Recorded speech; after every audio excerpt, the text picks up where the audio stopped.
ভিডিওটি দেখার আগে সবার কাছে ছোট্ট একটি রিকোয়েস্ট করতে চাই, প্লিজ প্লিজ প্লিজ যারা ভিডিওটি দেখবেন সবাই একটা করে সাবস্ক্রাইব করে দিবেন। আপনাদের ভালোবাসা পেলে এমন ভিডিও আরও উপহার দিব। ভিডিওগুলো বানাতে অনেক কষ্ট হয়, আমি জানি। ভিডিওটি অনেক মানুষই দেখবেন, প্লিজ একটা করে সাবস্ক্রাইব করে দিবেন। সবাইকে পুরো গল্পটি দেখার জন্য অনুরোধ রইল। আর যারা আমাকে ভালোবাসে তারা একটা করে লাইক করে দেখিয়ে দিবেন। Love you all. তো চলুন আজকের ভিডিওটি শুরু করা যাক। কে রে আমাকে এই কথা বললো? কই, আমরা তো দেখিনি। এই তুই বলছিস? এই তুই? আরে দোস্ত, এ কথা কি আমরা বলতে পারি? এই সত্যি করে বল, কে বলছি? পাদওয়ালি বল, পাদওয়ালি বলছিস? আমরা বলতেই পারি না এই কথা। হাজার হলো আমাদের আপন মানুষ। ঠিকই তো, আপন মানুষকে কি পাদওয়ালি বলা যায়? তা বেআইন, কখন আসছেন আমাদের বাসায়? আর ছাদে কি করেন? যখন ইচ্ছা তখন আসবো, যখন ইচ্ছা তখন ছাদে আসবো। ছাদ কি আপনার বাপের নাকি? না না, আমার বাপের ছাদ হবে কেন? ছাদটা হলো আমার মায়ের একমাত্র স্বামীর। বাপের ছাদ হতেই পারে না। কথা বলিস না কেন? ঠিক কি না বল? একেবারে 100 ঠিক। বুঝলাম না, ইনডিরেক্টলি কি বলতে চাইলেন? বলতে তো চাইলাম অনেক কিছু। পাদওয়ালি না মানে বেআইন। কি বললেন? এই আঙ্গুল দেখেছেন? এইরকম করে চোখ গেলে দেব। কত বড় সাহস! আমি ভয় পাইছি। কি রে, বলিস না কেন? আমি ভয় পাইনি। হ্যাঁ, সত্যি অনেক ভয় পেয়েছে। আরেকটু হলেই পাদ মেরে দিবে। ধুরবাল, কাদের সাথে কথা বলতে এসেছি? কথাটা বলে এর আগে গজগজ করতে করতে আমি ছাদ থেকে নিচে নেমে আসলাম। আচ্ছা বাচ্চা, বল তো কি ফর্সা মানুষ এত পাদ দেয় কেন? মাইয়া গো মাইয়া, পাদের জন্য ফর্সা মেয়ে মানুষ ছাড়া রে। ফাইজারে দেখলে কি তোর ভিতরে কুরকুর করে ওঠে নাকি? 302টা কিমরিতে কামড় মারে? ওরে দেখলেই আমার ভেতরের গোড়া কৃমি লাফালাফি করে। আমি কি করতাম? মেয়েটা একদিন ভুলে সবার সামনে পাদ মারছে, তাই তুই এইভাবে? ভাই রে ভাই, এটা তো কেবল শুরু। শুনলাম আমাদের কলেজ ইন্টার সেকেন্ড ইয়ারের টিসি নিয়ে ভর্তি হচ্ছে। আর ভর্তি হলে তো আমাদের এখানেই থাকবে। আব আয়েগা মজা পাদওয়ালি। কিন্তু হুট করে এখানে বুঝলাম না। অত বেশি বুঝে আমাদের লাভ নাই। যতটুকু বোঝা প্রয়োজন ততটুকু বুঝলেই হবে। বেশি বুঝতে গেলে সমস্যা। সময় আসলে আস্তে আস্তে জেনে যাব আমরা। আমি এই নিয়মে বিশ্বাসী। দোস্ত, সন্ধ্যা লেগে আসছে, নিচে চল। তাই আমি বাসায় যাব। তো চল না রে ভাই, নিচে না নামলে কেমনে যাব? এত কষ্ট করে নিচে দিয়ে নেমে ঘুরে আবার বিল্ডিং ওঠা সম্ভব না। এই গাছটা আছে কেন? তা অবশ্য ঠিক। ওকে যা। কথাটা বলার সাথে সাথে বাদশা ছাদের রেলিংয়ে ওঠে। এক লাফে আম গাছে উঠে পড়ে। তারপর আম গাছের ডাল বেয়ে ওদের বিল্ডিংয়ে নেমে পড়ে। মামা চলে আসছি। শালা, মাঝে মাঝে মনে হয় ব্যাচেলার পয়েন্টের শিমুল যেমন এই বিল্ডিং ওই বিল্ডিংয়ের কাপড় চুরি করে বেড়ায়, তুইও তার ফটোকপি। কখনো এই বিল্ডিং ওই বিল্ডিংয়ে এসব কাহিনী করিস না। তাহলে ধর জুনিয়র সাকিবের মতো আমার আন্ডাকোষ উধাও। দূর শালা, নিজে চিন্তা কর। কাল কলেজ কখন যাবি? ধুর, কলেজের বাল যাইতে ইচ্ছা করে না। প্র্যাকটিক্যাল এইটা ওইটা বালসাল ধরাই দিয়ে রাখে। দেখি আজকে যদি প্র্যাকটিক্যাল করতে পারি তাহলে যাব, না হলে না। তোর আবার প্র্যাকটিক্যাল লাগে? কেন, ম্যাম কি আমার বাপ হয় নাকি? মেয়ে মানুষ কি কখনো বাপ হয়? ছাদ থেকে চিল্লাচিল্লি না করে নিচে যা। আমিও গেলাম, দেখি পাদওয়ালি কি করে। যা। তারপর আমি ছাদ থেকে নিচে নেমে আসলাম। চলেন নিচে নামতে নামতে আমার পরিচয় দিয়ে নেই। আমি লিখন শাহ। বাবা মা ভাই ভাবি আর আমি, এটাই আমার পরিবার। বাবার একটা ছোট কোম্পানি আছে ঢাকা শহরে, যা ফ্রেশ ইন্ডাস্ট্রিয়াল টিস্যু পেপার নামে পরিচিত।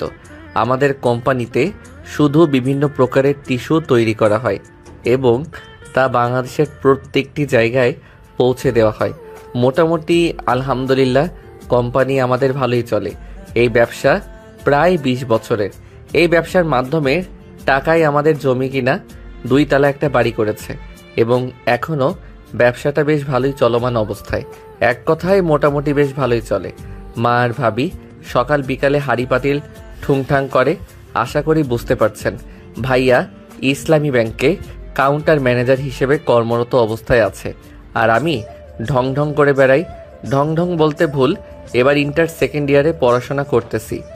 আর এত সময় আমার বন্ধুর কথা শুনলেন, ও আমার বেস্ট ফ্রেন্ড বাদশা। আমাদের বাসার পাশের বিল্ডিংয়ে থাকে। 2 বিল্ডিংয়ের মাঝে একটা আম গাছ আছে, ওইটা দিয়েই আমাদের এই বিল্ডিং ওই বিল্ডিংয়ে লাফালাফি হয়। আশা করি বুঝতে পারছেন, আমার সাথে পড়ালেখা করে একই ক্লাসে। পরিচয় দিতে দিতে নিচে নেমে আসলাম। নিচে আসতেই, কিরে ফাইজাকে কি বলেছিস? কি বলো মা? কে ফাইজা? কে ফাইজাকে কে কি বলেছে? একবার আমার সামনে নিয়ে এসো, দেখো আমি কি করি তাকে। এত বড় সাহস! এই বাদর ছেলে সাজু সাজু হচ্ছে। ভাবি তুমি না আমার ইমোশন, তাহলে আমার ইমোশনটা তুমি বুঝতে পারছো না। আমি কি বলবো বলো? যেখানে যাই সেখানেই শুধু সবাই কষ্ট দেয়। না না, এ হতে পারে না। আমার রাজ্যে শুধু কষ্ট। ওজি সাহেব, আপনি কি শুনতে পান না আপনার রাজাকে কি পরিমাণ কষ্ট দেওয়া হচ্ছে? সেনাপতি, এখন তলোয়ারটা নিয়ে এসো। যে আমার বেআইনকে এমনভাবে কষ্ট দিয়ে কথা বলছে তাকে এক আঘাতের মাধ্যমে চিরতরে তাকে শিরচ্ছেদ করে দাও। নাও মা, দেখো আবার শুরু হয়ে গেছে। না না ভাই, আমার রাজ্যে অন্যায়, এই আমি মেনে নিব না। মাইয়া মাইয়া গো, এত পোলা না, আস্ত জন্ডিস। না না না, এ হতে পারে না। আমি আস্ত জন্ডিস। এ রাজ্যের রাজমাতা, তুমি কি শুনতে পাও? তোমার রাজ্যের রাজকুমারকে এক পাদওয়ালি জন্ডিস বলে। দেখছেন মাইয়ু, খালি এই কথা বলে। এই বেদপোলা, এইসব কি কথাবার্তা? এইসব কেউ বলে? আম্মু কান ছাড়ো, ব্যথা লাগছে অনেক। মা ছেড়ে দেন, ছোট মানুষ, বড় হলে ঠিক হয়ে যাবে। বৌমা, তোমার লাইফেই ছেলেটার এই অবস্থা। কথা শেষ হতে না হতেই লিখন ভাবির পিছনে গিয়ে পালায়। দেখছো ভাবি, তোমার বোনের জন্য আম্মু আমার উপরে কত অত্যাচার করে। এই দুঃখ আমি কই রাখবো? জঙ্গলে গিয়ে রাখেন। তা না হয় বুঝলাম, কিন্তু আমার সাদা মনে গভীর একটা প্রশ্ন। আচ্ছা ভাবি, ফর্সা মানুষ এত পাদে কেন? আর এত গন্ধ কেন? কেমন বমি আছে ও এক থু। হারামি, এইভাবে কথা বলতে লজ্জা করে না? দাঁড়া, তোর হচ্ছে। কথাটা বলতে লিখন ভোদর। মাঝে মাঝে মনে হয় তুমি আমার বোন নাকি ওর বোন। এর থেকে মাওই ভালো। আমি আবার কি বললাম পাগল? মা, তুমি কিছু মনে করো না। ছেলেটা বয়সে বড় হলেও এখনো বাচ্চা। কিছু বাচ্চাদের মতো পাগলামি করে, তবে মনের দিক থেকে অনেক ভালো। এরপরে তারা সবাই যে যার রুমে চলে গেল। এভাবে দেখতে দেখতে প্রায় রাত 8টা। কি ব্যাপার, এত রাতে কোথায় যাচ্ছ? তেমন কিছু না, বাইরে একটু বাবা। এই তো প্রায় 8টা। কি কাজ?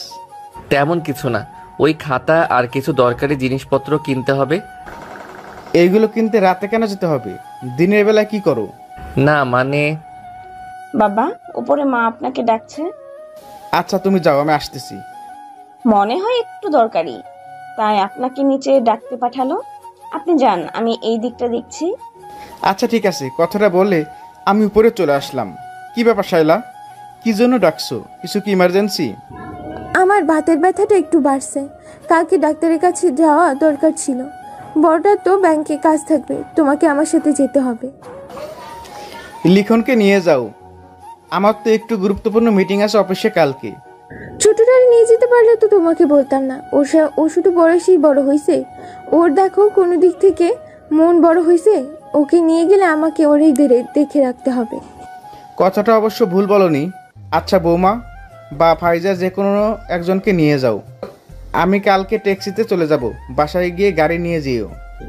কতদিন বলে একটা গাড়ি কেন? একটা গাড়ি থেকে এত কিছু সম্ভব হয়? অবুঝের মতো কথা বলো না। তুমি জানো আমার খুব একটা উচ্চবিত্ত না, তারপরে আল্লাহ যেমন রাখছে ভালো আছি। একটা গাড়ি না হয় কিনলাম, কিন্তু এতে রেজিস্ট্রেশন খরচ, প্রতি বছরের ট্যাক্স, ড্রাইভার বেতন, এগুলো তো মাসে 50,000 টাকা প্রায়। গাড়ি চাইলে তো কিনে যায়, কিন্তু গাড়ির তেল খরচ সহ প্রতি মাসে যতগুলো খরচ, এমনিতে আমার পক্ষে এক্সট্রা একটা গাড়ি কন্ট্রোল করা ঢাকার মধ্যে সম্ভব না। তা অবশ্য ঠিক বলেছো। অন্যদিকে ভাবি তুমি এত ভালো কেন? গুলুগুলু ভাবি। থাক, হইছে, তাড়াতাড়ি চলে এসো, না হয় বাবার হাতে বকা খেতে হবে, বুঝতে পারছো? ওকে আমি চেষ্টা করব, তুমি এদিকটা আটকে রেখো, আমি তোমার জন্য স্পেশাল ঘুষ দিব। আসছে 20 টাকার চকলেট দিয়ে আমাকে কিনতে। 20 টাকার চকলেট কিনতে পারবে না। কে বলছেন 20 টাকার চকলেট দেব? 1000 টাকা না 5000 টাকা না গুনে গুনে 40 টাকার চকলেট দেব। যাক, তোমারই তো হলো। তুমি জিতলে, থাকো আমি গেলাম বলে এক দৌড়ে সবাই চলে আসলাম। সাবধানে যেও ভাই।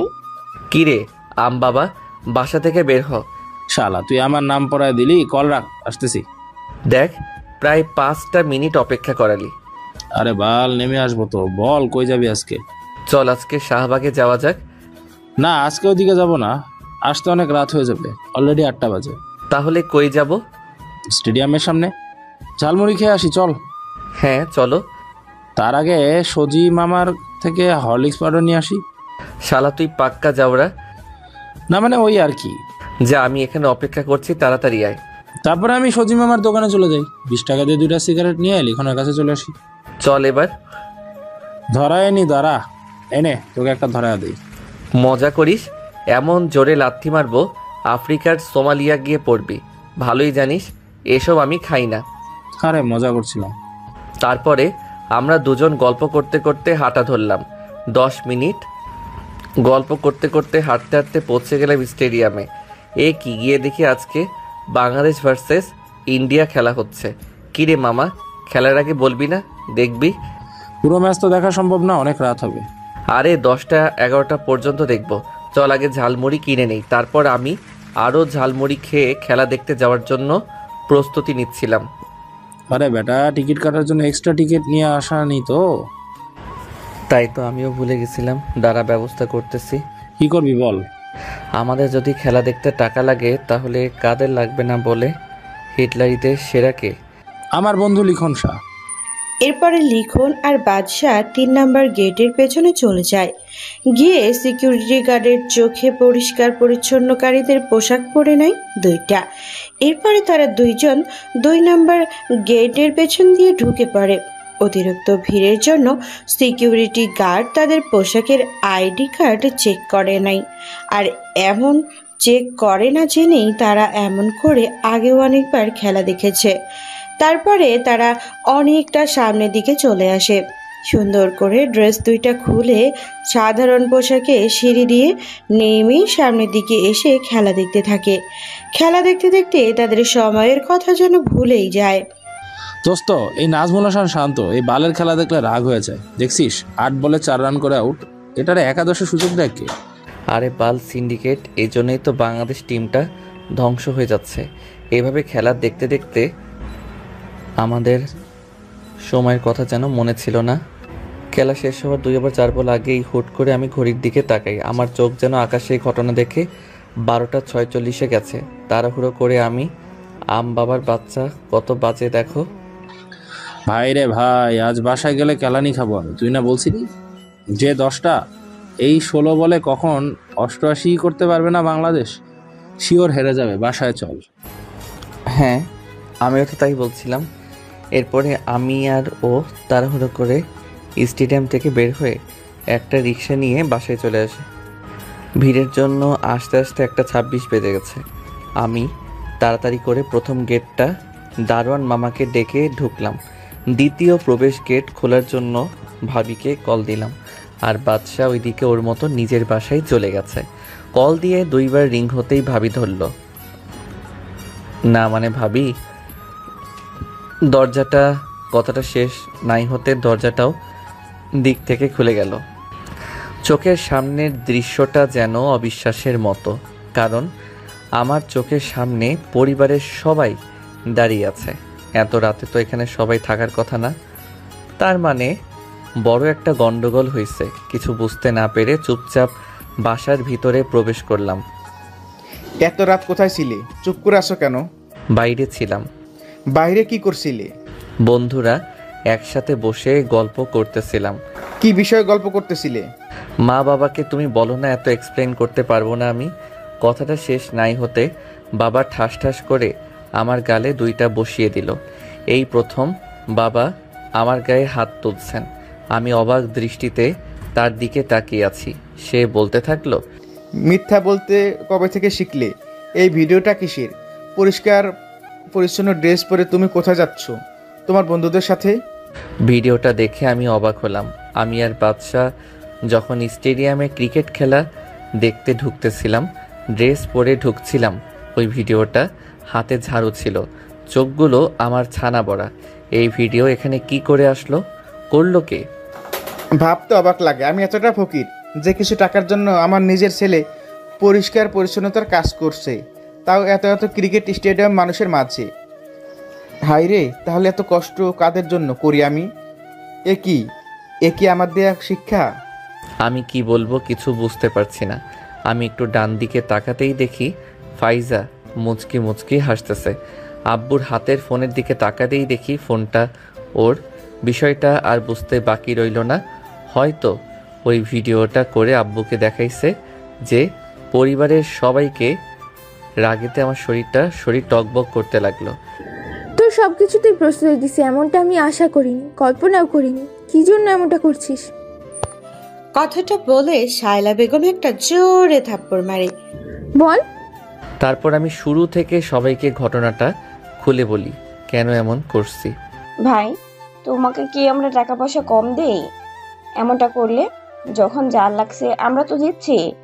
তোমার ভাই দেয়, বাবা মা দেয়, এমনকি আমিও তোমাকে দিই। তোমাকে নিজের ভাইয়ের মতো করে না, নিজের ভাই মনে করি। এত জ্বালাও, এত কিছু করো, আমরা সব কিছু মেনে নেই। কখনো কি কোনো কিছু বলেছি তোমাকে? আসলে ভাবি, জীবনে কিছু কিছু জিনিস কি টাকা দিয়ে কিনতে পাওয়া যায় না? এই যে বাবা দাদি মারা যাওয়ার আগে তো দাদির মুখে শুনেছি ছোটবেলা যখন তোমাকে 2 টাকা করে হাত খরচ দিত, তুমি স্কুলে যাওয়ার সময় 1 টাকা দিয়ে 4টা ঝাল চকলেট কিনতে আর 1 টাকার ঝাল মুড়ি খেতে। 4টা ঝাল চকলেট নাকি একটু একটু করে ভেঙে ভেঙে স্কুল শেষ হওয়া পর্যন্ত খেতে। আবার বিকালে আসলে মালাই আলা আসলে 2 টাকার একটা মালাই খাওয়ার জন্য কান্নাকাটি করতে। আজকে তো তুমি কোটি কোটি টাকার মালিক, এত বড় একটা কোম্পানির মালিক। হয়তো তুমি অনেক হিসেবি। এগুলো এমন বলবো না যে আমার প্রয়োজনীয় খরচপাতি তুমি দাও না। যখন যা দরকার না চাইতেই তোরা সবাই আমাকে দাও। এমন একটা পরিবার পেয়ে সত্যি আমি মাঝে মাঝে নিজের কাছে প্রশ্ন করি, এত ভালো কিছু কি আমার যোগ্য? এই যে ভাবি, জীবনে কখনো শুনি নাই যে একটা ভাবি এতটা ভালো হতে পারে। তাকে না দেখলে কখনো বুঝতে পারতাম না। যত ভুলগুলো করি ভাবি সব কিছু তোমাদের থেকে লুকাই। মা এত ভালোবাসে আমায়। বাবা যখন যা প্রয়োজন তুমি দিয়েছ। ভাইয়ের কাছে কখনো কিছু চেয়ে পাইনি এমন না। তবে তুমি যে এখন এত টাকার মালিক, ছোটবেলায় সেই 2 টাকায় যে সুখ পেতে, এখন কি এত টাকা দিয়ে কি সুখ কিনতে পারবে? তোমাদের সবারই জীবনে এমন কিছু ছোট না ছোট কিছু ঘটনা আছে যা এখন অনেক কিনার সামর্থ্য আছে, কিন্তু তোমরা তা পারবে না। সে দিনগুলো টাকা দিয়ে আর ফিরে পাবে না। আমি চাইলে টিকিট কেটে ঢুকতে পারি, 1টা না 2টা না 100টাও পারি। তবে এই ছোট্ট বিষয়ে যে মানসিক শান্তি থাকে, আমরা যে মজা পাই, তার 100 কোটি টাকা দিয়ে কেনা সম্ভব না। তোমরা কি মনে করো এটা কি আমরা দেই না? অবশ্যই দিয়ে দেই, তবে অন্যদিন অন্যভাবে। বুঝতে পারছি বাবা, সত্যি আমার ভুল হয়েছে। হ্যাঁ, ওই দিনগুলো আর টাকা দিয়ে আমি ফেরত পাবো না। অনেক মজার ছিল রে, হয়তো আর কোনোদিনও পাবো না ফিরে। তোর গায়ে হাত তোলার জন্য আমাকে মাফ করে দিস। আরে বাবা, কি বলো, এটা তোমার দায়িত্ব এবং তুমি তা পালন করছো। আমি কিছু মনে করিনি। তুমি এভাবে বললে এবার সত্যিই খারাপ লাগবে। আচ্ছা, তুই খাবার খেয়ে রুমে যা, আমি উপরে গেলাম। আচ্ছা বাবা। বাবার পিছনে পিছনে মা উপরে চলে যায়। সরি ভাই, না মানে। না না, এই সরি আমি মানি না। সেনাপতি রাজ্যের রাজাকে এত বড় কথা বলার অপরাধে অভিযুক্ত করে 1 কাপ ব্ল্যাক কফি বানানোর অর্ডার করা হলো। সময় মাত্র 5 মিনিট, তাহলেই সরি মেনে নেওয়া হবে। রুমে যা, আমি কফি বানিয়ে পাঠিয়ে দিচ্ছি। এরপরে কফি বানাতে চলে যায় অন্যদিকে। পাদওয়ালি, বিষয়টা মনে থাকলো। এই সাদা সুন্দর মুখের উপরে যদি পাদ না আমি মনে রাখিও। ওয়াক থু, বেয়াদব ছেলে কোথাকার। যাই বলো, বিষয়টা আমার মনে থাকবে। দ্বিগুণ প্রতিশোধ আমি নিব। আসছে, দেখা যাবে। কথাটা বলেই ফাইজা মুখ বাঁকা করে উপরে চলে যায় আর লিখন তার নিজের রুমে চলে যায়। রুমে গিয়ে বসতেই ছোট স্যার, ভাবি মনি আপনার জন্য কফি বানাই পাঠাইলো। এখানে রেখে যাও। এরপরে দরজা আটকে কফি খেতে খেতে বেলকনিতে গেলাম। দেখি মাঝরাতে চাঁদ আকাশে ঠিকই উঠেছে, কিন্তু অনেকটা রাগ হলো আমার। কত বড় বেয়াদব মেয়েরে বাবা, কিভাবে আব্বু আম্মুর কাছে আমাকে খারাপ করতে গেল। এতে ওর লাভ কি? এর প্রতিশোধ আমি নিব। আম্মা বাবার কী অবস্থা, বাসায় ঠিকঠাক আছে তো কল দিয়ে দেখি। দোস্তরে আমি শেষ। আমার পিছনে ঝাড়ু দিয়ে আম্মু 3 খান বাড়ি মারছে। এক দৌড়ে রুমে আটকায় দিছিল। অনেকক্ষণ বকা দিয়ে রুম থেকে মাত্র নিজের রুমে গেল। শালা তোর সাথে গেলেই একটা না একটা ঝামেলা, আজকে ঝাড়ুর বাড়ি খাওয়ালি।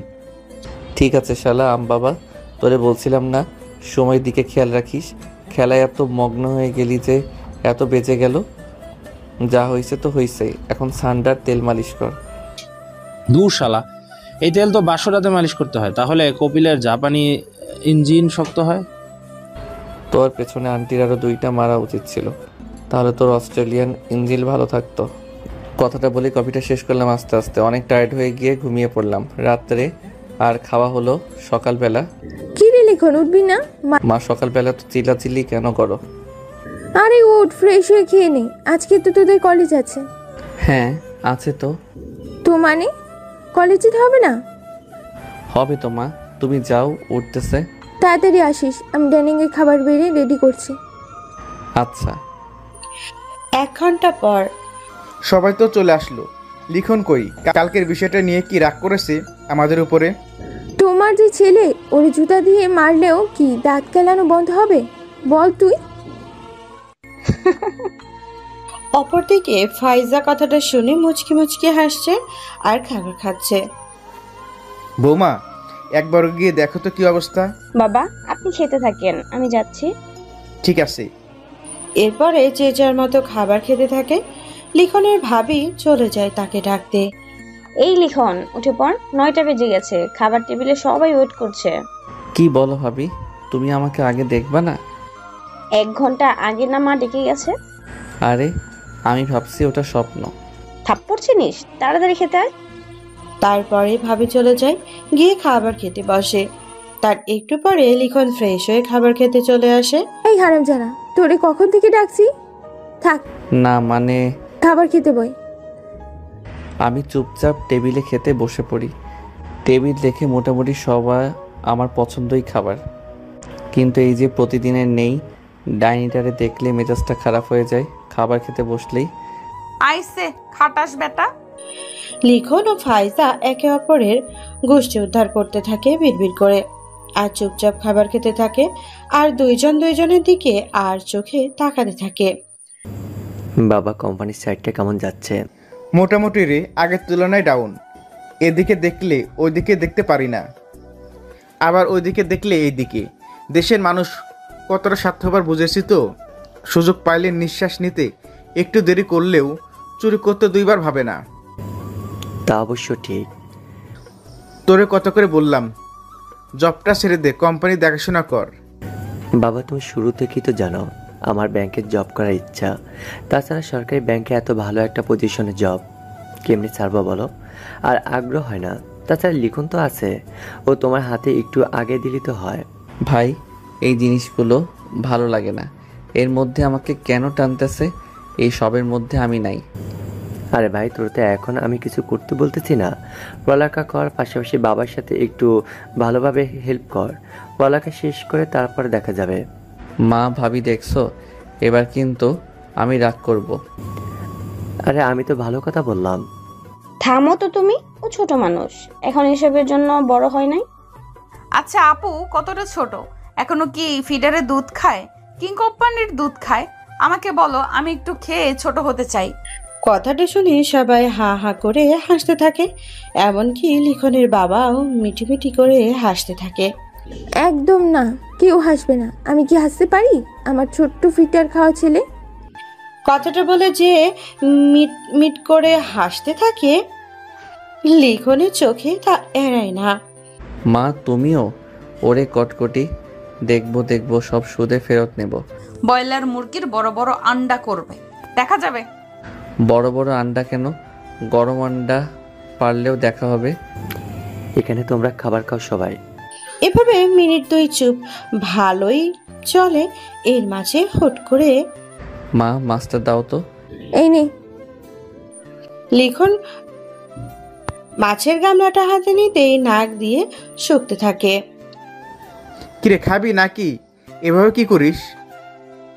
বাবা আপনার ছেলে মনে হয় ফ্লেভার নিচ্ছে। না আসলে কেমন যেন একটা গন্ধ আসছে, তোমরা পাচ্ছ না? কিসের গন্ধ? মা তুমিও পাচ্ছ না? না তো বাবা। মা কেমন মাছ থেকে পাত পাত গন্ধ কয়, ওয়াক তোমরা কেউ পাচ্ছ না? আপু দেখছো দেখছো তুমি? না, এই বাসায় আমি আর থাকবো না। আমার পক্ষে এই বেদব ছেলে, ফাইজলামি সবসময় করতে হয় না। এখানে বাবা আছে, মা আছে, এসব কিন্তু ঠিক না। ওরে জন্ডিস মার্কা বোন, তুই আমার বোন নাকি ওর ভাবি? আমার বোন না ওর বড়। এর মাঝে টেবিলের নিচ থেকে ফাইজা ওর সোজাসুজি করে ঠাস করে একটা সাউন্ড হয় পাদের। ফাইজা তাড়াতাড়ি করে নিচের দিকে তাকাতে দেখে লিখন পা দিয়ে মোবাইল তার চেয়ারে সোজাসুজি ধরে আছে। তখনই বিষয়টা বুঝতে তার আর বাকি রইল না। হুট করেই, দেখছো মা, আমি বলছিলাম না? ওরে আল্লাহ রে, কি গন্ধ, আর খাওয়া হলো না। ওয়াক থু থু, মরে গেলাম রে, কি গন্ধ, থু থু। এসব কি অভদ্রতা? চুপচাপ খাও, না হলে উঠে যাও। সবার সামনে একজনকে এভাবে, এইসব ছোটোখাটো অ্যাক্সিডেন্ট হলে চুপ থাকতে হয়। দিন দিন কি শিক্ষা পাচ্ছ তুমি? না বাবা, আসলে একটু বেশি বন্ধ ছিল।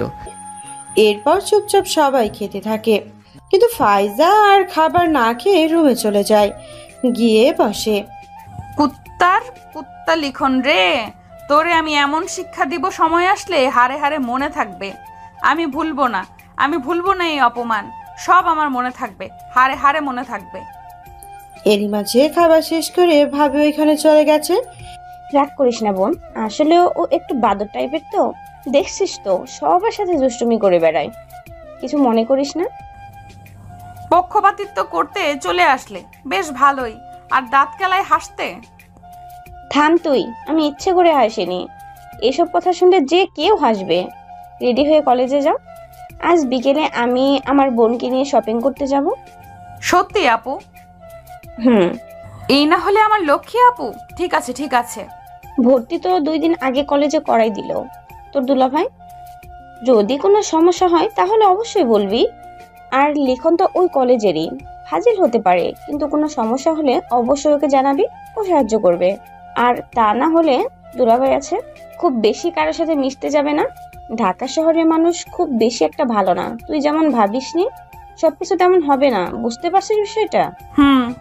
যা, সাবধানে যা। ঠিক আছে আপু। এভাবে দেখতে দেখতে 6টা মাস চলে যায়। এই 6 মাসে লিখন ভাইদের সাথে এরকম দুষ্টু মিষ্টি মজা করতেই থাকে।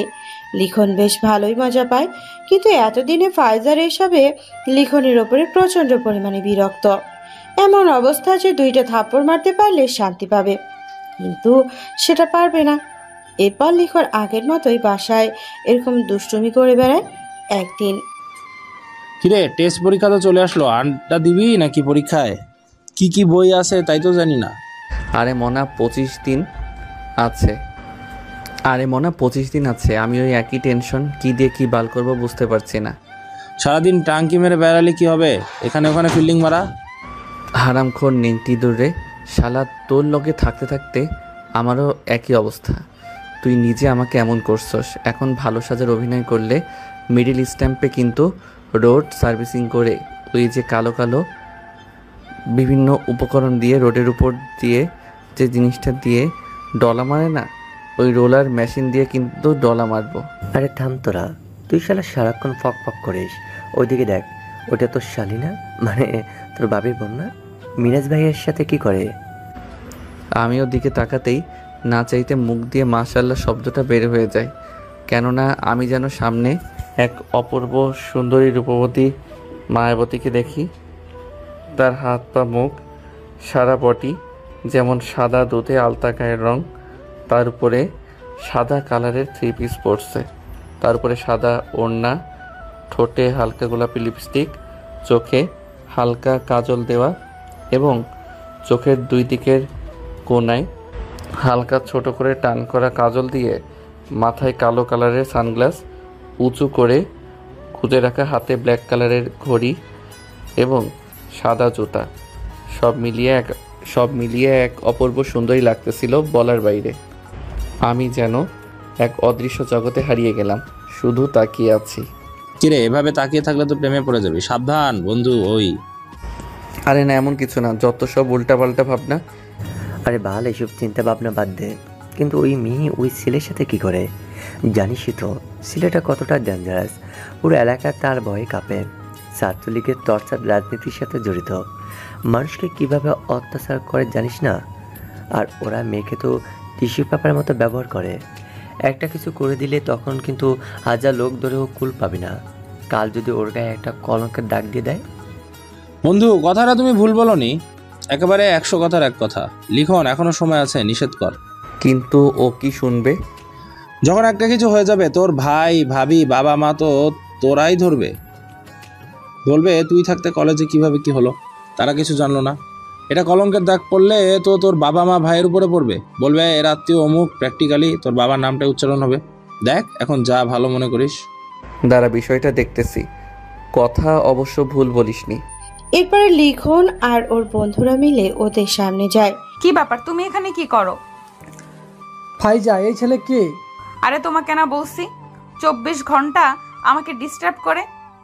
এইটা ওই ছেলে, দেখো আবার এই কথা বাসায় গিয়ে লাগাই দিবে। এই নাম কি তোর? ভাই, আমার নাম লিখন। শুধু লিখন, আগে পড়ে কিছু নাই। বড় ভাইদের সাথে কীভাবে কথা বলতে হয় জানিস না? গলায় পাড়া মেরে রক্ত বের করে ফেলবো, বেয়াদবের বাচ্চা। জি ভাই, আছে, লিখন শাহ। ও, তুই সেই ফ্রেশ কোম্পানির বাথরুম টিস্যু বাবার ছেলে? তো বাবাকে একটা কথা বলিস, বাথরুম ফিরে টিস্যু ওই জায়গায় ব্যবহার করতে গেলে কেমন যেন বেঁধে যায়। মানে তো বাবাকে ওখানে লাগাচ্ছি। কুত্তার বাচ্চা, তোর এখানে মেরে ফেলবো। যা বলার আমাকে বলবি, চুপচাপ আমি তা মেনে নেব। একটা কথা যদি আমার বাবার নামে বলছিস, তুই কি করিস না করিস, কোন রাজনীতি করিস বা কার সাথে উঠা বসা করিস, ওই বালসাল দেখার আমার বিষয় না। এই ভুল প্রথমবার মাফ করে দিলাম। দ্বিতীয়বার হলে তোর সামনে আমাকে দেখবি, পিছনেও আমাকে দেখবি, মিগার চোখ সরাতে পারবি না। মজা লাগলো, দারুণ মজা। তোর মতো একটা ছোট্ট বাচ্চা আমার গলা হাত ধরেছে, আমার সাথে এক হাত দিয়ে কলাট। আবার মজার বিষয়, আশেপাশের মানুষ সবাই দেখতে হাঁ করে। মজা লাগলো, দারুণ মজা। ভাগ্যের ভালো রে, ভাগ্য ভালো রে, আমার সাথে কেউ নেই, নাহলে তোর বডি এখন 4 টুকরো হয়ে যেত। যাক, অনেকদিন পরে কেউ সাহস দেখালো। বেবি, তুমি রাগ করো না, এইসব ছোট লোকের বাচ্চারা এমনই হয়। ফাইজা, অবাক হচ্ছ সোনা? আরো হবা, ধৈর্য ধরো, আবার পড়ে যেও না। এটা হলো আমার 10টা না 5টা না একটা মাত্র জামাই, আমার ডার্লিং। কথাটা বলে ফাইজা একটা ফ্লাইং কিস দিয়ে ফেলে। হাই মেরে দেদুবা, তোমার কিসে তো আমার বুক মাথা এমনকি 2 পায়ের মাঝেও শক্ত হয়ে যাচ্ছে, এত পাওয়ার। 2 পায়ের মাঝে কতটা শক্ত হয় সোনা? অনেক তো। তাহলে চলো না রুমে 1 রাউন্ড হয়ে যাক, তবে এবার ব্যথা দিও না। ফাইজা, কথাটা বলে ঠাস করে 2টা থাপ্পড় মেরে দিলাম। তুই যে এতটা নিকৃষ্ট মেয়ে আমি এতদিন জানতাম না। হায় রে, এতদিন যদি জানতাম তাহলে তোকে ঘৃণা করতাম, শুধু ঘৃণা। ওয়া থু, ব্যথা লাগে। কথাটা বলেই রিক লিখনের কপালে একটা ঘুষি মেরে দেয়। লিখনের এক লাফ দিয়ে উঠে তার গলা চেপে ধরে। লিখনের 2টা ফ্রেন্ড তাড়াহুড়ো করে সবাইকে ছাড়িয়ে দেয় এবং লিখনকে নিয়ে দূরে গাছের নিচে চলে আসে। আস্তে আস্তে দেখে নিব রে টিস্যুর ছেলে। আরে যা যা দেখবো কার বাল ফেরাতে পারিস। আর কথা না, চুপ। এখানে এসে চুপচাপ বস, কলেজে মারামারি করলে টিসি দিয়ে বের করে দিবে। কথাটা শুনেই লিখন বাদশাকে একটা থাপ্পড় মেরে দেয়। হাতে চুড়ি পরে বসে থাকবো বল? কিনে দে 1 জোড়া চুড়ি, বসে থাকি। নিজের বাবাকে নিয়ে এত খারাপ কথা বলতেছে, কি করতাম আমি? আমার জায়গায় তোরা থাকলে কি করতি? তোরা তো আমাকে সাহায্য করার কথা ছিল। লিখন, সব জায়গায় মাথা গরম করতে হয় না। তুই জানিস আমাদের কলেজে মারামারি সম্পূর্ণ নিষিদ্ধ। মারামারি করলে কলেজ থেকে বের করে দেয়। ওর বাপ চক্রে যতটুকু আমরা বুঝলাম, প্রথমে একটা গন্ডগোল করে তোকে রাগায় দিতে চাচ্ছিল, যাতে তুই ওর গায়ে হাত তুলিস। আর কলেজে সেটা সিসিটিভিতে ধরা পড়ে। এমনকি অধ্যক্ষ স্যার এমন চিৎকার চেঁচামেচিতে জানালা দিয়ে তাকিয়ে দেখতেছিল। এর জন্য যখন ওকে ধরেছিলি তুই, ও তোকে একটা কথা বলে নেয়। যেই স্যার জানালা থেকে চলে গেল, তোকে ঘুষি মারল। এই বিষয়টা বুঝতে পেরে আমরা শুধু ঝামেলা মেটানোর চেষ্টা করছি, যাতে বড় কিছু না ঘটে। তারপরও দোস্ত, আমার তোর আগে গা জ্বলতেছে। কত বড় সাহস, রাজনীতি করে বলে যা ইচ্ছা তাই করবে নাকি? দেশ কি ওর বাপের? দেশটা তার বাপের। যে দেশের আইন শৃঙ্খলা বাহিনীর সব কিছু ওর হাতে, যা ইচ্ছা তাই করতে পারবে, তাহলে তো বাপেরই। কম করে হলেও 50টা উপরে মেয়ে দর্শন করেছে। এত প্রতিষ্ঠানে জোর করে চাঁদা তোলে ওর কিশোর গ্যাংয়ের জন্য। মানুষদের নিশ্চিন্তায় বেরোতে পারে না, তো ওর বাপের না হলে এত কিছু করতে পারতো? কি বালের দেশে থাকে কি পারিস? আর আমরা হলাম বাল। নির্বাচন হলে আব্বা আব্বা বলতে বলতে 500-1000 টাকা দিয়ে ভোট কিনবে, আর আমাদের মতো উজবুক বাঙালি ভোট দিবে, আবার 5 বছর এভাবে জ্বলে পুড়ে মরবে। কিভাবে পারলো বল? ওকে এত করে আমি এত মাসে কত বোঝানোর চেষ্টা করলাম, ওকে ঠিক কতটা ভালোবাসি, কেন ওর সাথে এত দুষ্টুমি করি, কেন ওর পাশে কাউকে আসতে দেই না, এত দেখে শুনে রাখি। আমাদের সাথে এমনই হয় ভাই, সারা জীবন মৌমাছির মতো মধু পাহারা দিয়ে রাখবো, সময় আসলে একজন কেটে নিয়ে চলে যাবে, আর কেটে নিয়ে গেলে মৌমাছির মতো এই গাছ ওই গাছ উড়ে বেড়াবো। আমার মনে হয় কি দোস্ত, তোর ফ্যামিলিকে এই বিষয়ে জানানো দরকার। এমনিতে ওর সাথে যা হয়েছে, বাইরে গেলে ওর কিশোর গ্যাংয়ের ছেলেফেলেদের দিয়ে ক্ষতি করবে। কোনোভাবে আমরা ট্যাগেল দিল। সব থেকে বড় ভাই কোনটা জানিস? বেআইন ওর হতে ওকে একটা কলঙ্কের দাগ দিয়ে দেবে। কথাবার্তা শুনে বুঝলি না কত নেগেটিভে চলে গেছে? যা হয়েছে তো হয়েছে, ঘটনা বেশি গভীরে যাওয়ার আগে থামানো উচিত। বেআইন তো জানে না যে ছেলেটা কেমন, কতদিন হলো সেখানে আসছে বল। হতো তো পারে ভালো ব্যবহার কথাবার্তা দিয়ে ফাঁস হয়েছে। আমারও তাই মনে হয় রে, আমি তো ওকে দেখতেছি অনেক দিন ধরে, মেয়েটা অনেক সহজ সরল, কিন্তু ওর সামনে বাবাকে এত খারাপ কথা বলল। যার বাসায় থাকতেছে, যার বাসায় ওর বোন থাকে, কেমনে পড়লো ভাই?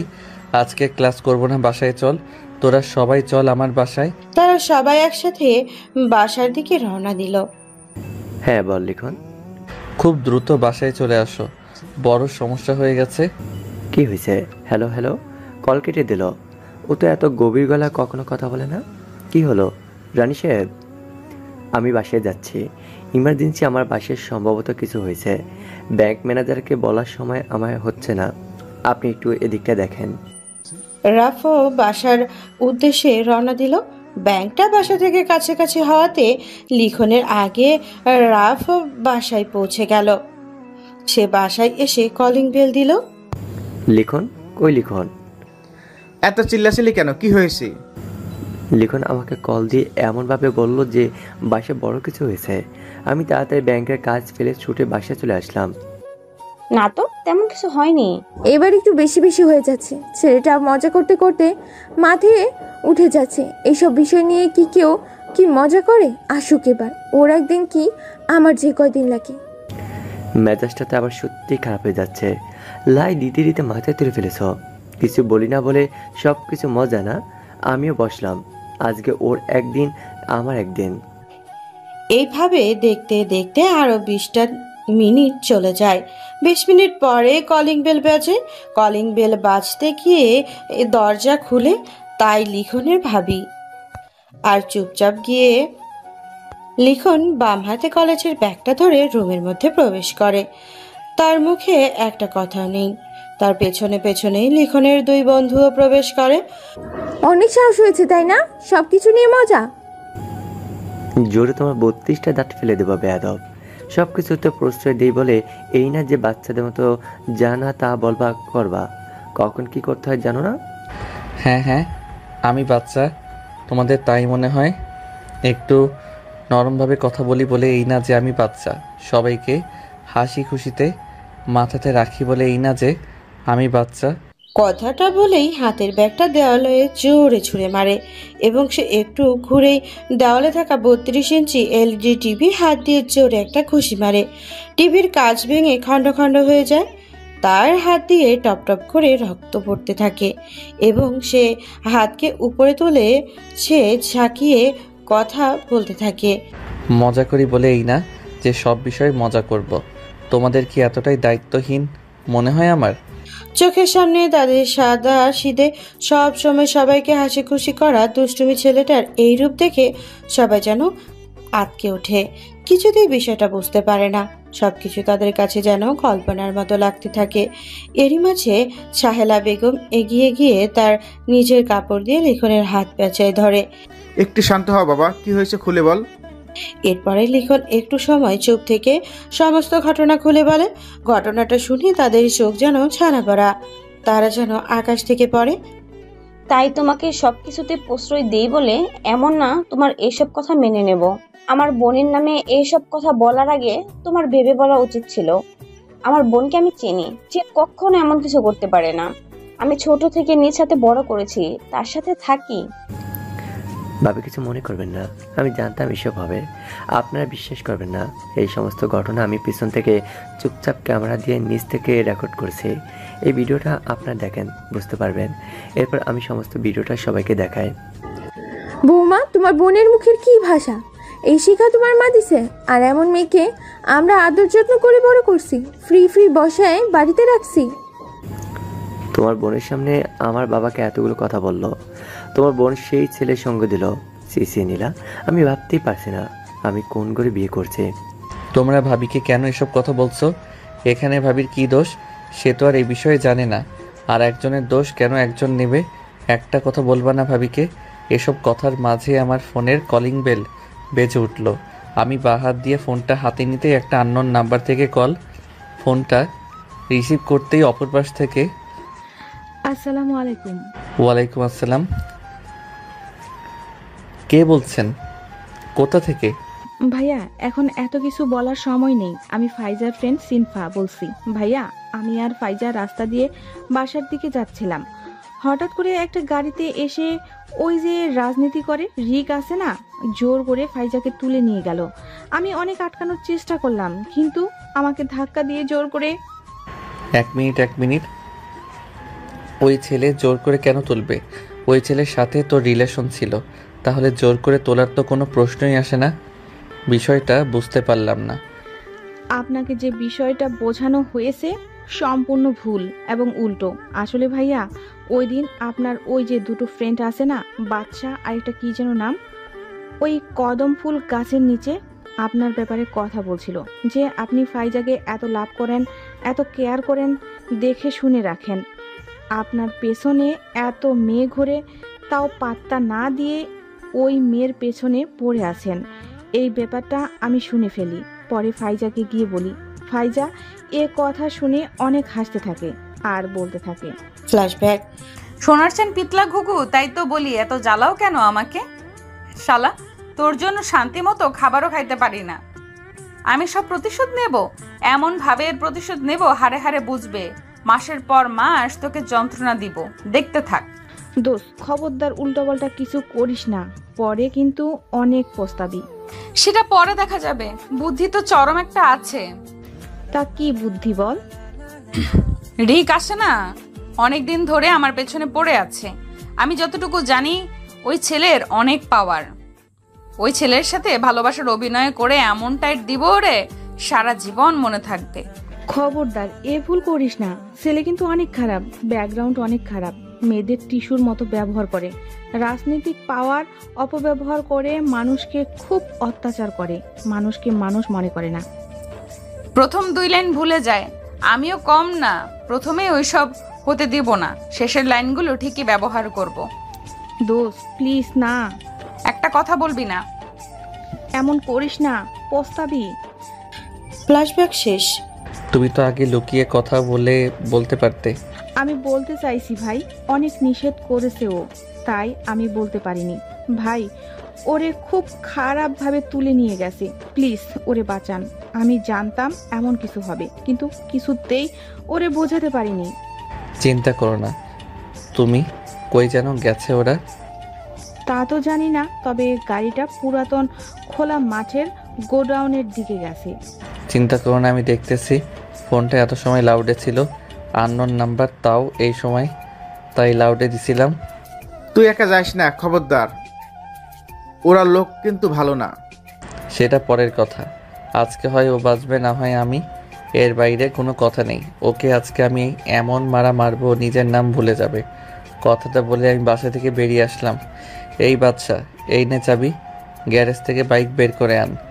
দোস্ত, এভাবে খালি হাতে যাওয়া যাবে না, হাতে কিছু নিয়ে যেতে হবে আমাদের, না হয় ওদের সাথে পারবো না। আমি বাইক বের করছি, বাসা থেকে কিছু থাকলে নিয়ে। ছুরি তো নাই, হক স্টিক আছে, হবে? ছুরি লাগবে না, হকি স্টিক নিয়ে আয়। সবগুলো হাড় গুঁড়ো গুঁড়ো করে ভাঙবো, এমন মারা মারবো। এরপরে তারা নিজেদের মতো প্রস্তুতি নিয়ে নির্দিষ্ট গন্তব্যের দিকে বাইক নিয়ে রওনা দিল। অন্যদিকে ওদের ঠেকা অনেক বড় কিছু হয়ে যাবে। বাবা অবস্থা ভালো না, পুলিশকে কল দাও। সাথে নিউজ রিপোর্টার নিতে হবে, না হয় ওদের জাজ করা যাবে না। 1 মিনিট, একটা কল দিয়ে নি। হ্যালো, সেনাবাহিনীর ব্রিগেডিয়ার জেনারেল SM অব্রনীল। নাম্বার কই থেকে পেলেন আর এখানে কেন কল করেছেন? বন্ধু, আমি বসির। বন্ধু, তোমার গলার আওয়াজটা তো ভুলি নাই।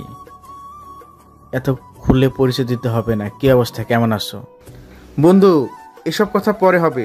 খুব বড় সমস্যার মধ্যে পড়ে গেছি। কি সমস্যা আমাকে বলো। তারপরে বশির চৌধুরী সমস্ত ঘটনা তাকে খুলে বলে। সে শুনে রাজনীতি করে বলে যা ইচ্ছা তাই করবে। চিন্তা করো না, আমি এখনই 3 গাড়ি সেনাবাহিনী পাঠিয়ে দিচ্ছি।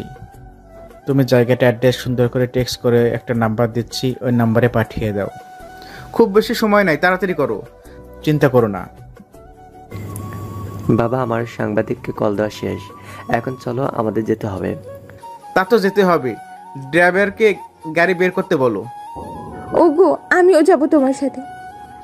মেয়ে মানুষ ওখানে কি করবে? মেয়ে মানুষের কোনো কাজ নেই ওখানে।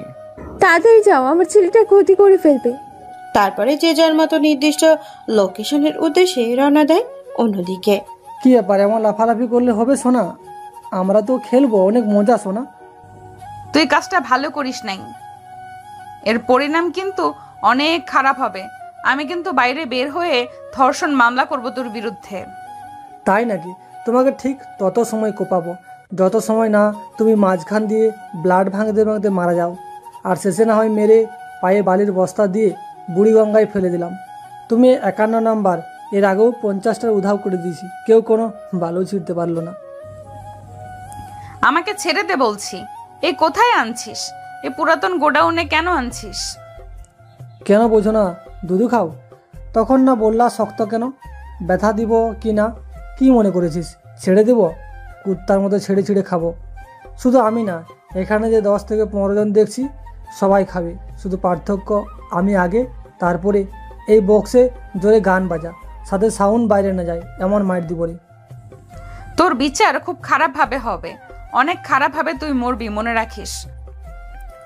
আমি নেতা, আমি রাজনীতি করি। এই বাংলাদেশে এমন কারো জন্ম হয় নাই আমার কিছু করবে, কেউ না।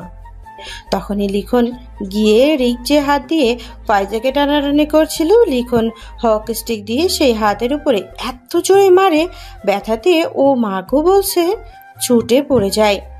ডান হাত তো ভেঙে গেছে, বাম হাত দিয়ে ডান হাত ধরে চিৎকার করে।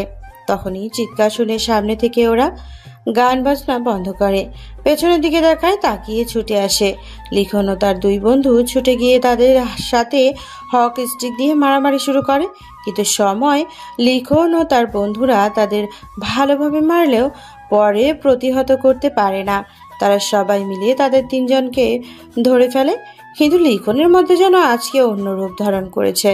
তারা 4 জন মিলেও লিখনকে আটকাতে পারে না। তখনই এই মাদারের ছেলে দাঁড়া। কথাটা বলেই বাঁ হাত দিয়ে বন্দুক বের করে, ঠাস ঠাস করে লিখনের দিকে 2টা গুলি মেরে দেয়।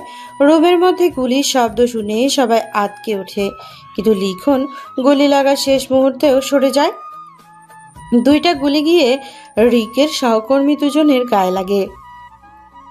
তারা ওই জায়গায় মারা যায়, কেননা একজনের বুকে আর একজনের মাথায় লাগে। ও মা গো! কুত্তার বাচ্চা, তোর জন্য এত কিছু হলো, আমার 2 জন লোক মরে গেল, তোকে বাঁচতে দিব না। কথাটা বলে ফাইজার দিকে রিক একটা গুলি করে। ফাইজা! চিৎকার করে ফাইজাকে লিখন একটা ধাক্কা মারে। ফাইজা দূরে ছুটে পড়ল। লিখনের হাতে ডান সাইডে গুলি লাগে। ও মা গো! লিখন তখনই রিক পিস্তল আবার লোড করে। তারপর আবার যে গুলি করতে যাবে, ফাইজা দৌড়ে গিয়ে রিকের পিস্তলে একটা ধাক্কা দিয়ে ফেলে দেয়। রিক ফাইজার পেটে একটা লাথি মারে, আর পিস্তল তুলে যেই গুলি করতে যাবে তখনই সেনাবাহিনী চলে আসে। সেনাবাহিনী এসে রিক এবং তার সহকর্মী সবাইকে অ্যারেস্ট করে নেয় এবং তাড়াতাড়ি লিখনের হাতের গুলি লাগার স্থানে কাপড় দিয়ে ব্যান্ডেজ করে দেয় এবং অ্যাম্বুলেন্সকে কল দেয়। এরই মাঝে লিখনের ভাই এবং বাবা ওইখানে চলে আসে। এই অবস্থা দেখে তারা হতবাক, তারা চিৎকার চেঁচামেচি শুরু করে। এর কিছুক্ষণের মাঝে অ্যাম্বুলেন্স চলে আসে। অ্যাম্বুলেন্সে লিখন ও তার 2 বন্ধু এবং তার এইদিকে সেনাবাহিনীও সবাইকে নিয়ে ক্যান্টনমেন্টের উদ্দেশ্যে রওনা দেয়। তখনই ঠাস ঠাস করে চারটা থাপ্পড় মেরে দেয়। তোর মতো বেয়াদব মেয়ে যেন আমাকে ভাইয়া না বলে। ফ্রিতে বসে খাইতে খাইতে গলা বড় হয়ে গেছে না? যারটা কাজ তারই আবার বদনাম করিস। তোর জন্য আমার ভাইটা আজকে মরতে বসেছিল। কালকে তোর বাবা মাকে এনে তোর বোন সহ আমার বাসা থেকে চলে যাবে। এই কথা যেন নড়াচড়া না হয়। কথাটা বলে আমি ওখান থেকে চলে গেলাম হাসপাতালের উদ্দেশ্যে। ফাইজা, ঠিক আছিস তুই? ভাইয়া, আমি কি সত্যি এতটাই খারাপ? তোরে আমি অনেক নিষেধ করেছিলাম, শুনছিস আমার কথা? তোর মন যা চায় তাই করলি। আর যদি লিখন ভাই না আসতো কি হতো বল? অনেক বড় ভুল করে ফেলেছি আমি। কি করে পারলাম আমি? আমার জন্য ছেলেটা আজকে মরতে বসেছে। আরে ভাই, একজন একজনের ভালোবাসতেই পারে। তুই তাকে সোজাসুজি গিয়ে নিষেধ করতি, তাহলে আর এভাবে তোকে ডিস্টার্ব করতো না। আর কতটা ভালোবাসা থাকলে এমন একটা ছেলে করতে পারে, যে ছেলে তোর জন্য তোকে সব সময় জ্বালাতো, আজকে তোর জন্য গুলির সামনে নিজের বুক পেতে দিল। কতটা ভালোবাসা থাকলে এমন করতে পারে? আর সেই তুই? হায় রে, আমরা এমন ভালোবাসা মাথা ঠুকেও পাই না। এখনকার ছেলেরা তো শুধু দেহই চায়, তাদের মনের বাসনা পূরণ হলেই হাওয়া। কিন্তু লিখন ভাই দেখ কতটা আলাদা। তার কি মেয়ের অভাব বল? তারপরও তোর পিছনে এভাবে।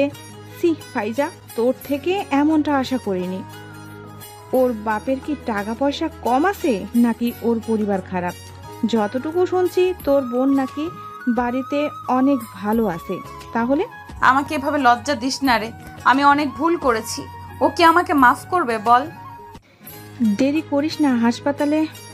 ফাইজা আর সিনফা হাসপাতালের উদ্দেশ্যে রওনা দিল। অন্যদিকে লিখনকে তারা সবাই মিলে হাসপাতালে নিয়ে যাওয়ার সাথে সাথেই ডক্টর তাকে নিয়ে অপারেশন থিয়েটারে চলে গেছে। এভাবে চলে যায় 1 ঘন্টা। কিছু সময় পর, এখানে রোগীর পেশেন্ট কারা আছে? আমরা। ডক্টর, কি হয়েছে? লিখন ঠিক আছে তো? আপনি রোগীর কি হন? ভাই। আপনার বাবা মা কেউ নেই বা এখানে আসেনি? জি, আমি রোগীর বাবা। দেখেন, এরই মাঝে ফাইজা আর তার বান্ধবী হাসপাতালে পৌঁছে যায়। তখনই ঢুকে তারা শুনতে পায়, দেখেন আপনারা মনকে শক্ত করুন। প্রথমে আমরা ভেবেছিলাম গোলে হাতে লেগেছে, নর্মাল একটা অপারেশন করে হাত থেকে গুলি বের করলে ঠিক হয়ে যাবে। কিন্তু অবিশ্বাস্য ব্যাপার, যখন গুলিটা লাগে হাতটা বুকের সাইডে ছিল সম্ভবত। আমরা যেটা বডি বিল্ড বলে থাকি, হাতের যে পিসিটা মাংস আছে, গুলি সেই মাংস দিয়ে ঢুকে তার বুকের বাম সাইডে গিয়ে আঘাত করেছে।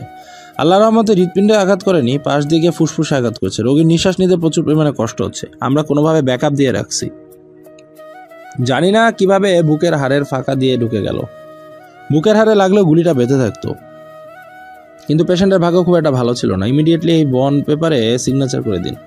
আমরা তো রিস্ক নিতে পারি না, একটা কিছু হয়ে গেলে আমাদের কোনো দায়বদ্ধতা থাকবে না। রোগীর অবস্থা খুব ভালো না, তাড়াতাড়ি করুন। আর বাকি টাকা ক্যাশ কাউন্টারে দিয়ে দিন। আমরা এখনই অপারেশন শুরু করব। কি বলছেন কি আপনারা? মাথা ঠিক আছে? দেখেন, যত সময় এসব কথা বলে নষ্ট করবেন, বিষয়টা কিন্তু আউট অফ কন্ট্রোল হয়ে যাবে। বাবা, দেরি না করে তাড়াতাড়ি অপারেশনের জন্য সিগনেচার করে দাও। তারপরে বাবা কিছুক্ষণ অবাক হয়ে তাকিয়ে সিগনেচার করে দেয়। ডক্টর চলে যায় অপারেশন থিয়েটারে। এর মাঝে আমি ডান দিকে তাকিয়ে দেখি ফাইজা একটা পাশে দাঁড়িয়ে কান্না করতেছে। বিষয়টা আমার খুব রাগান্বিত করলো, কিন্তু কেন জানি কিছু বললাম না আমি। এই মেয়ে বলে ঠাস করে 2টা থাপ্পড় মেরে দিলাম। তোমাদের কি আমরা কখনো কোনো ক্ষতি করেছি? তোমরা তোমাদের বোনের তাহলে এই শাস্তি দিলে কেন?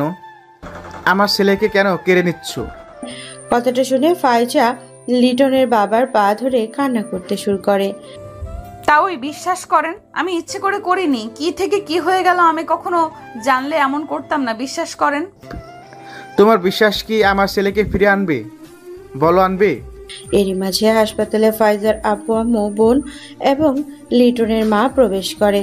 ঢুকে লিখনের মা এসব শুনে চিল্লায় কান্না করতে থাকে। একবার ব্রেঞ্চের ওপরে বসে, একবার ধপ করে মেঝের উপরে আছাড় খেয়ে বসে পড়ে। কেউ যেন তাকে থামাতেই পারছে না। মায়েরা মনে হয় এমনই হয়, ছেলের বিপদে তাদের যেন তার থেকেও বেশি কষ্ট হয়। তখনই আব্বাম্মু, তোমাদের মেয়েকে নিয়ে একটু এখানে আসেন। বাবা, আমার মেয়ের কাজের জন্য আমরা সত্যি লজ্জিত। আমি যদি জানতাম কখনো আমার এই নির্লজ্জ মেয়েকে এখানে রাখতাম না। বিশ্বাস কর, আমার মেয়ে এমন ছিল না। এত এক্সকিউজ আমি শুনতে চাইনি আপনাদের থেকে। যাদের মেয়ে, যাদের পরিবার, আমার পরিবারের ওপর সম্মান নাই, আমার বাবাকে এভাবে সবার সামনে অপমানিত করতে পারে, এবং যাদের জন্য আমার একমাত্র ভাই আজ হাসপাতালে মৃত্যুর সঙ্গে লড়াই করতেছে, তাদেরকে তো আমি কোনো অপশনাল সুযোগ দেব না। আপনার 2 মেয়েকে নিয়ে আমার বাসায় যা যা আপনাদের আছে নিয়ে বের হয়ে যাবেন। 3 দিনের মধ্যে আপনার মেয়েকে আমি ডিভোর্স দেব। এই জায়গায় কোনো কম্পেয়ার চলবে না। এমন কইরো না গো, আমি পাগল হয়ে যাব। আমি তোমাকে ছাড়া কিভাবে থাকবো বলো? আমি তো কিছু করিনি। তোর বোন করা মানে তুই করছিস। তোমাকে ছাড়া আমি কিভাবে থাকবো বলো? আমি ভাই সবকিছু তো আমি করছি, আমাকে শাস্তি দিন, আমাকে মারেন দরকার পড়লে, এমন আমার বোনের সাথে করবেন না। ডাইনি, আমার সংসার ভেঙে শান্তি পেয়েছিস বলে ফাইজার চুলের মুঠি চেপে ধরলাম। কি দিনই আমি তোকে বল, তোকে এত আদর যত্ন দিয়ে রাখলাম, আমার সেই তুই কি না আমার সংসার ভেঙে দিতে? আপু গো, বিশ্বাস করো আমি একটাবার বুঝিনি, ছোট্ট একটা ভুল এত কিছু হয়ে যাবে আমাকে। তুই যে আমার মেয়ে, পরিচয় দিতেই ঘৃণা হচ্ছে। তোর জন্য আজকে আমার পেটে কেন জানি থুতু মারতে ইচ্ছে করছে। কেননা এই পেটে তোরে ধরছিলাম, হওয়ার আগে মরে গেলি না কেন? এমন মেয়েকে কেন যে। রাফ ভাইয়া দেখেন, এটা আপনাদের পারিবারিক ব্যাপার। যদিও আমার কথা বলা ঠিক না, তবে আমরা তো একজনের দোষ আরেকজনকে দিতে পারি না। বলেন, একজন অপরাধ করবে, আমরা আর একজনকে কেন অপরাধী বলবো? ভাবি তো অনেক ভালো একটা মেয়ে। আমি যতটুকু লিখনের মুখ থেকে শুনেছি, লিখন সুস্থ হলে এসব কথা শুনলে অনেক কষ্ট পাবে। লিখন প্রায় আমাকে বলতো ওর নাকি কোনো বোন নেই, কিন্তু যেদিন থেকে ভাবি আসলো, ওর নিজের বোনের অভাব ওই দিন পূরণ করেন। নিজের বোনের মতোই ভাবিকে ভালোবাসতো, ছোট ছোট জিনিস উপহার দিত। কলেজের খাতা কিন্তু ভুলে গেল, ভাবির জন্য যাওয়ার সময় চকলেট কিনতে ভুল হতো না। সঠিকভাবে কি এতটা পরিমাণ সম্মান এবং ভালোবাসে? এমন কিছু ভাবির সাথে করিয়েন না, অনেক কষ্ট পাবে ও। প্রতি উত্তরে রাফ আর কোনো কথা বলে না। তখনই ফায়জা দৌড়ে গিয়ে সিঁড়ি বেয়ে ছাদে উঠতে থাকে। ফাইজা, এই ফাইজা, কোথায় যাচ্ছিস এভাবে? চিল্লাচিল্লি শুনে সবাই দৌড়ে ফায়জার পেছনে পেছনে ছাদে উঠতে থাকে। হাসপাতালে তো ছিল 3 তলা। সে একেবারে ছাদের মাথায় চলে যায়, একেবারে ছাদের ধারে এসে দাঁড়ায় আছে এবং নিচের দিকে দেখতেছে। ফাইজা, লক্ষ্মী বান্ধবী আমার, একবার ফোন করছিস, এমন ভুল করিস না। এখান থেকে পড়ে গেলে কিন্তু আর বাঁচবি না। ফাইজা, নেমে আসো, আমাদের ভুল হয়ে গেছে, আমরা আর কিছু বলবো না তোমাকে, আমাদের মাফ করে দাও। নেমে আসো লক্ষ্মী বোন আমার। ফাইজা, নেমে আয় বলছি। না, এই জীবন আমি আর রাখবো না, অনেক বড় ভুল করছি। ভাইয়া, দয়া করে আমার ভুলের শাস্তি আমার বোনকে দিয়েন না। আমার এই জীবনের শেষ অনুরোধ, আমি বুঝিনি ছোট্ট একটা পোলা এত কিছু হয়ে যাবে।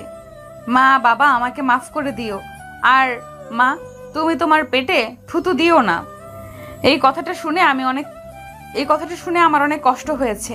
মনে হচ্ছিল মাটি ফেটে নিচে ঢুকে যাচ্ছি, আমি এমনিতেই চলে যাচ্ছি। কথাটা বলে আমি নিচের দিকে তাকালাম, তারপর চোখটা বন্ধ করলাম, দিলাম এক লাফ। যা ভাবছেন তাই হয়েছে। ছাদ থেকে একটা লাফ দেয় ফাইজা, একেবারে এসে নিচে পড়ে রক্তে চারিদিকে যেন বন্যা বয়ে যাচ্ছে। ফাইজা! রাফ ভাইয়া, দৌড়ে নিচে আসেন। তারপরে বাদশা আর রাফ দৌড়ে নিচে চলে আসে, এসে ফায়জাকে তাড়াতাড়ি দৌড়ে হাসপাতালে ঢুকায়।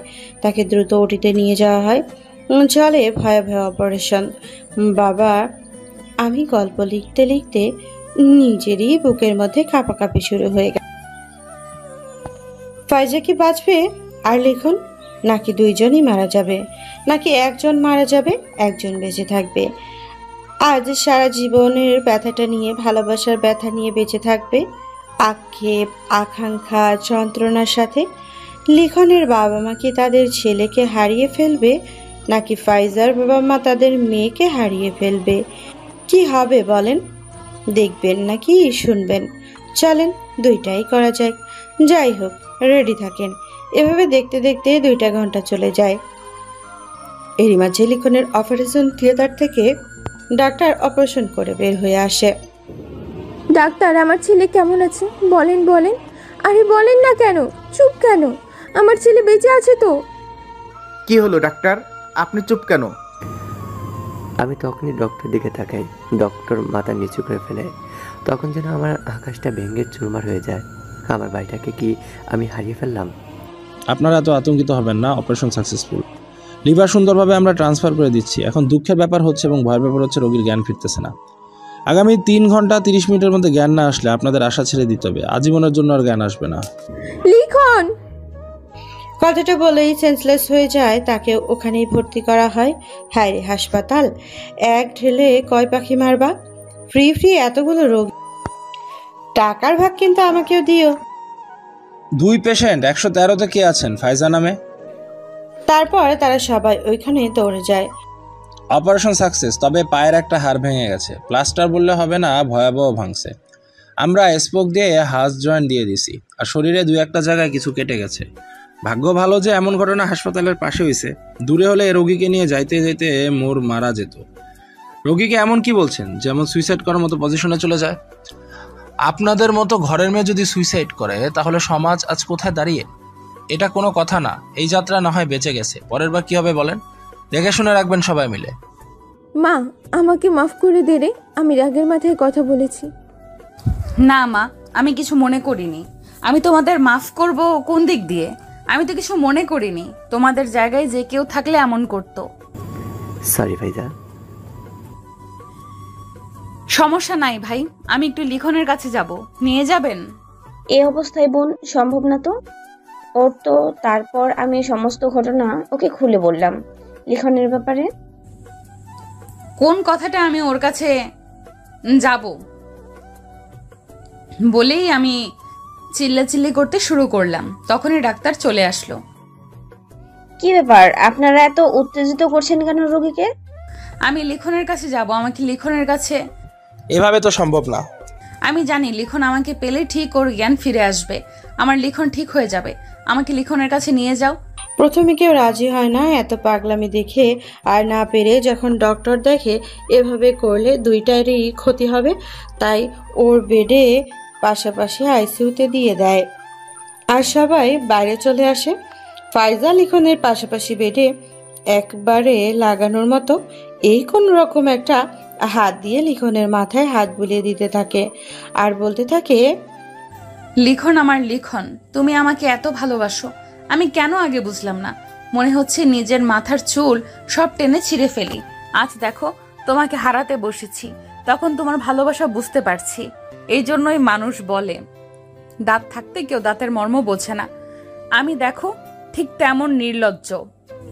তোমার এত আদর, ভালোবাসা, দুষ্টুমি ভালোবাসা আমি বুঝতে পারলাম না। সবকিছু কেমন প্যারা লাগতো, কিন্তু যখন বুঝলাম এগুলো আমার ভালোর জন্য করতে, তখন খুব দেরি হয়ে গেল। দেখো তোমার ফাইজা তোমার জন্য বসে আছে। উঠবে না, উঠবে না আমার লক্ষ্মী সোনাটা? ওঠো না, ওঠো। তুমি আমাকে পাদওয়ালি বললে আমি কিছু বলবো না, কিচ্ছু বলবো না, যত খুশি তত বলো। ওঠো না, উঠবা না? ফাইজা মাথায় হাত বুলিয়ে দেয় আর এইভাবে আদর করতে দেখতে থাকে। দেখতে দেখতে আরো 1 ঘন্টা চলে যায়। বাইরে সবাই টেনশনে প্রায় শেষ।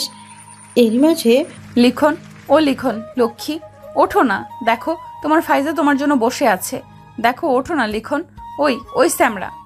কথাটা বলেই ফায়াজ লিখনের বুকের উপরে মাথা দিয়ে কাঁদতে থাকে। তখনই লিখনের জ্ঞান ফিরে আসে। শালার পোলারে আমার বুকের উপরে। লিখন বিড়বিড় করে কথাটা বলে ওঠে, হারামজাদা তোর পাদওয়ালি। আমার কথা বলার শক্তি নেই, তবে মনে মনে অনেক খুশি লাগতেছে যে নিজের মুখে আজকে স্বীকার করলো। বাট একটু আমি ঘুরে তাকাতেই দেখি ফাইজার অবস্থা। ওর এই অবস্থা আমি কল্পনাও করি নাই। শেষে যতটুকু মনে পড়ে পুলিশ আসা পর্যন্ত ফাইজা তো সুস্থ ছিল। তাহলে এমন কিভাবে হলো?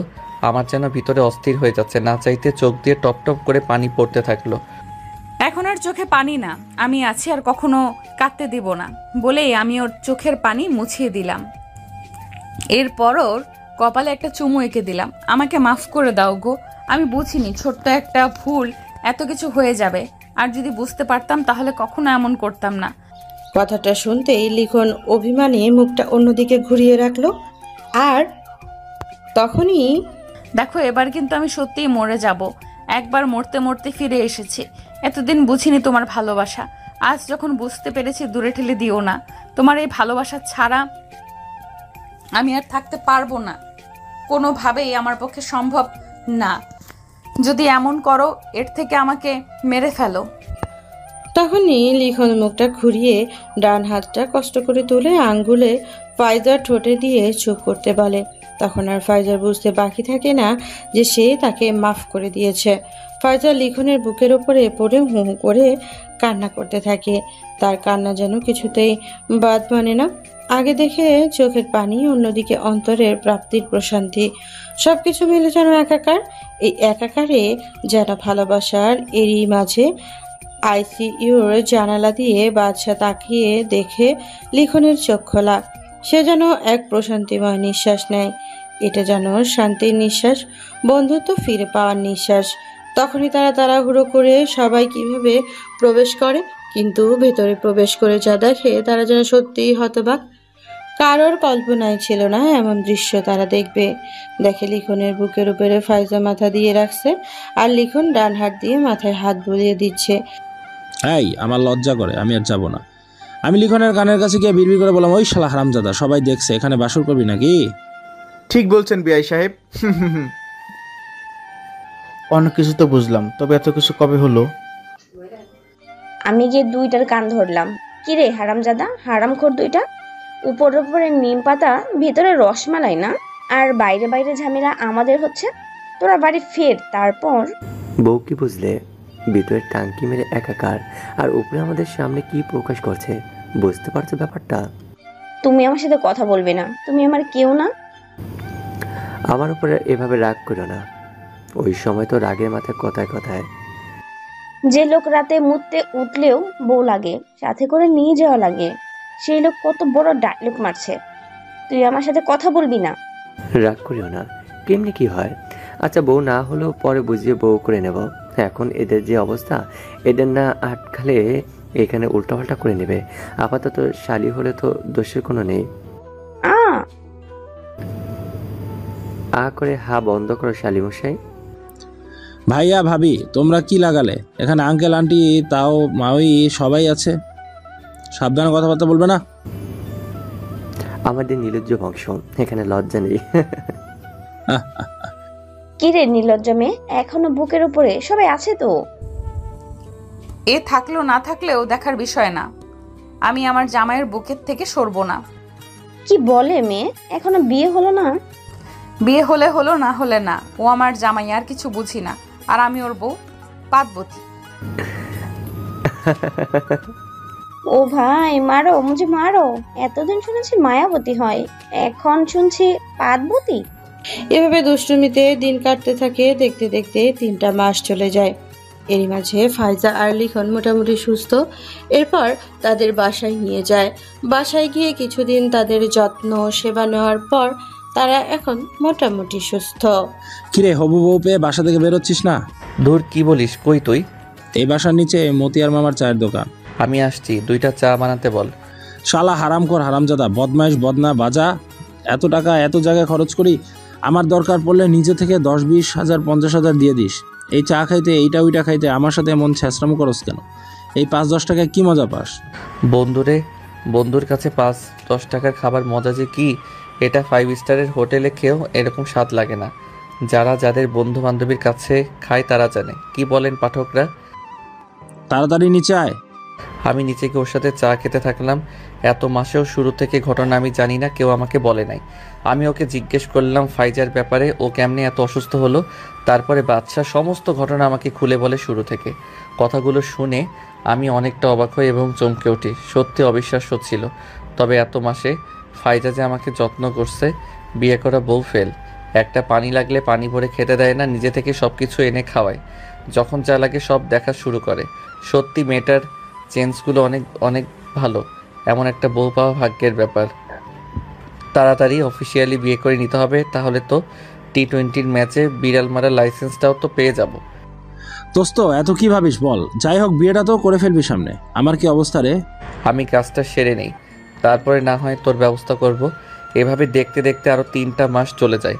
এই 3 মাসে আমার বিয়ের ব্যবস্থা ফ্যামিলিগতভাবে করা হয়। বিয়ে করে আজকে বাসর রাতের দরজার সামনে দাঁড়িয়ে আছি, তখনই কালকে রাত থেকে কুত্তার মতো সাজাইছি, শুধু যাতে একটু সুন্দর করে বিড়াল মারতে পারিস। বিনিময়ে সবার মতো টাকা পয়সা চাচ্ছি না, তবে তোর বিয়ের সময় দেখেছি চাচা তো শালি, ওই পিস আমার লাগবে। ব্যবস্থা করে দিতে হবে মামা, না হয় ঢুকতে দেবো না। আচ্ছা দিব, এখন ঢুকতে দে। আমি ভাই বাকি কথা বিশ্বাস করি না, এখন নাম্বার দিবি। শালারে হাজার বুঝ দিলাম, কাজ হলো না। জানে যে পরে দিব না, তাই সুযোগের সদ্ব্যবহার। তখন আমি ফাইজাকে কল দিলাম। রুমে না এসে কল দিলা যে? আরে বাচ্চা, রুমে ঢুকতে দিচ্ছে না। তোমার চাচাতো বোন রিমি আছে না, ওর নাম্বারটা দাও, না হলে দিবে না ঢুকতে। হাহা, নিজের বউরে নিয়ে ঘুমাবে, তাদের কি ইচ্ছা করে না? এই নাও। আচ্ছা এই নে নাম্বার। আমি ওরে নাম্বারটা দিলাম, তারপরও সরে গেল। যেই ঢুকতে যাব দেখি সামনে থেকে আসসালামু আলাইকুম মিয়া ভাই, বউ বাচ্চা ভালো নেই? এই নাও ঠেলা। এই শালারা সরে জামারে ঢুকতে দে, না হয় ফাটাফাটি বেঁধে যাবে কিন্তু। মামা 50,000 তেল ছাড়া মাখন। আমি জানি কাহিনী করলে আরও বাড়বে, কথা না বাড়ায়ে দিয়ে দিলাম। তারপর রুমের মধ্যে ঢুকে লক করে দিলাম। একটু পরে যে বসতে যাব, দরজার ওই দিক থেকে জোরে বলে উঠল, এই রুম লক করিসনি, ভালো করে লক কর, না হয় বাড়ি থেকে সাউন্ড শোনা যাবে। লাঠি দেব নাকি? জোরে জোরে বাড়ি মারিস, যাতে এক বাড়িতে বিড়াল মরে যায়। আমায় বেবি আল্লাহ খাইছে রে অটো তুলিয়া।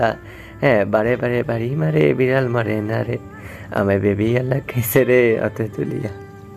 হারামজাদা, মনে রাখিস, বিয়ে করবি না জীবনে। এই দিন না আমারও আসবে। তারপর ওরা চলে গেল।